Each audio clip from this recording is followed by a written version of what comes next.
آپ کو پتہ ہے 47 سے لے کر 19 سال تک معاویہ رضی اللہ تعالیٰ عنہ برسر اقتدار رہے اور 64 لاکھ مربع میل پر خلافت قائم کی، جس سے کم از کم 45 پاکستان بنتے ہیں۔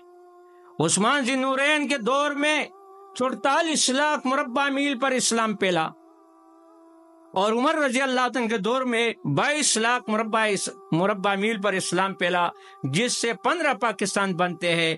تو عثمان کے دور میں 30 پاکستان ہو گئے، معاویہ کے دور میں رضی اللہ تعالی عنہم اجمعین کے دور میں کتنے پاکستان گئے؟ 45 پاکستان۔